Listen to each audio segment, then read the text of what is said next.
Hey guys, on this episode of Camp Outside, we take a look at campsite 213 at Fort DeSoto Park in Pinellas County, Florida.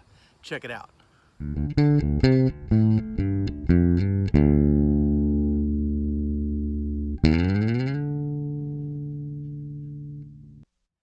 Hey guys, I'm Kevin with Camp Outside, your inside source for all things outside. So one of the things that we do is we travel across the country and shoot campsite videos that helps you find campsites when you're looking to reserve, whether that's on the Reserve America system or an independent system like Fort DeSoto uses. Oftentimes you get that little photo and it's hard to tell whether that's the campsite you want. So we're going across the nation filming the empty campsites at everywhere we camp, to bring you videos to make it easier for you to select a campsite while camping. So I'm really excited today to bring you this video from Fort DeSoto Park. So Fort DeSoto Park is in Pinellas County, Florida, right on the mouth of Tampa Bay on the Gulf of Mexico side. So it is an amazing place to stay, to camp, to fish, to hike, to bike ride, to see the fort. There's so many amazing things to do there. So if you aren't familiar with Fort DeSoto, check out my Fort DeSoto Park overview video. I'm going to put it right at the top of the screen here, so you can check that out.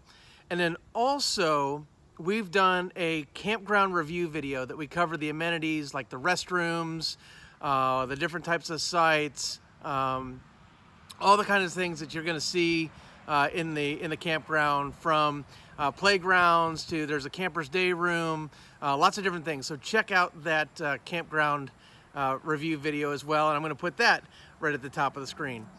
So Fort DeSoto is an amazing park, as I said, and it's a great place to camp. It's a Pinellas County property, so it's owned by Pinellas County. It's not a state park, but that shouldn't stop you. It's a great place to go.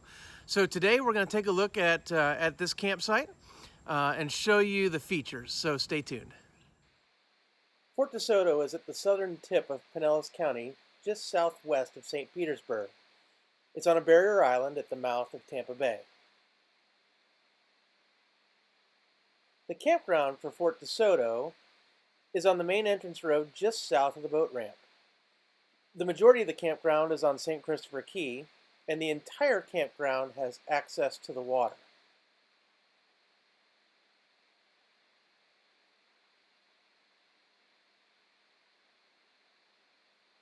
Site 213 is in Area 3.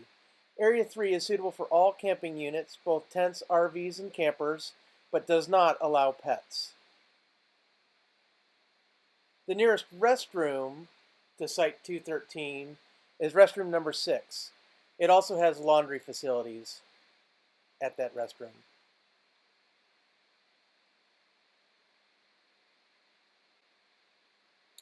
Starting at the main entrance road, you can see that there are trash receptacles and a receptacle for hot ashes at the entrance road. You can put ashes in the hot ash receptacle either from your charcoal grill or a fire pit. You either need to bring your own fire pit from home or rent one from the camp store for $3 a night, as there are no fire pits provided at Fort DeSoto, and ground fires are not allowed. So this site is on the water, but the view is mostly blocked by mangroves and some other trees. It's a nice deep site with privacy on both sides. It has electric and water hookup, and it has a picnic table and a charcoal grill. As you move into the site, you can see there's a space between trees, so you do have a little bit of a water view. There's an access point to get to your neighbor's campsite if you're camping in a group. The mangroves do block the wind a little bit, which is nice on windy days, and you can certainly launch a kayak from that spot. Fort DeSoto does not encourage swimming.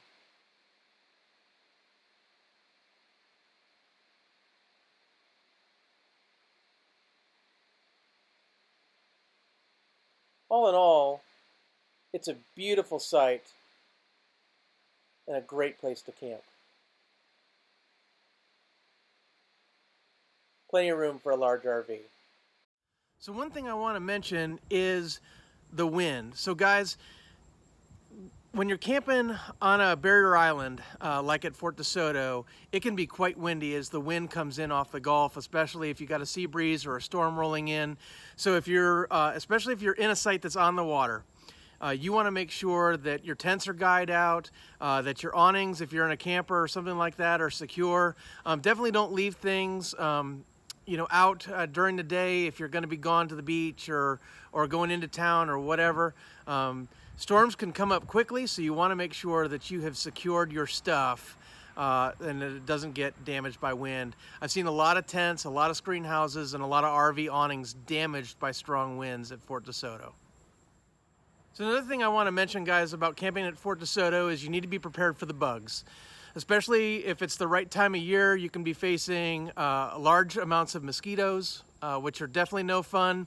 I recommend having some kind of DEET spray. You can have citronella candles and that kind of stuff. That doesn't hurt either, but definitely bug spray. And if you can stand it, long pants and long sleeves. But in the summertime or even in the warmer parts of fall and spring, that's probably not an option. And then I also run thermocells. So if you're not familiar with thermocells, check out my video. I'm going to put it right up here. You can check that out, and I highly recommend getting a thermocell or a couple of thermocells to keep the mosquitoes away at the campsite. The other problem that you're going to have is no-see-ums. No-see-ums are small biting insects that we have here in Florida. I encounter them all the time when I'm coastal camping, and they can make your life miserable. Their bite makes you itch like no other insect I've ever experienced. So you want to be prepared. Definitely having a DEET spray and thermocells and being prepared for the bugs is very important if you're going to camp at Fort DeSoto.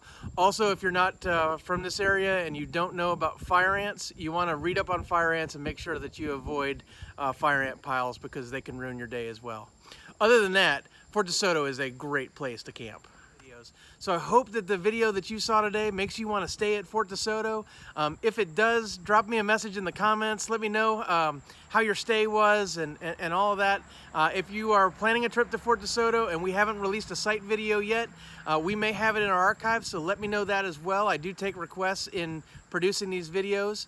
And then also, guys, connect with us on our other social media. We're on Facebook, LinkedIn, Instagram, and Twitter.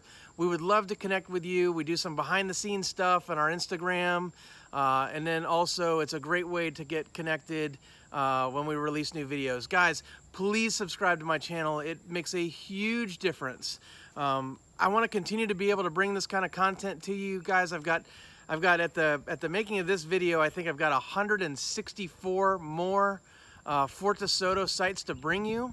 And then I have a bunch of campsites at 3 more state parks that we just hit a few weeks ago. So I want to keep bringing this content to you guys, so please hit that subscribe button, hit that like button for me, and that little bell icon that notifies you when we release new videos. Again, connect with us on other social media and drop a comment below if you love Fort DeSoto and you want to tell people about your experiences. Thanks for watching, guys. I could not do it without you. Thanks for being an outsider. We'll see you next time on Camp Outside.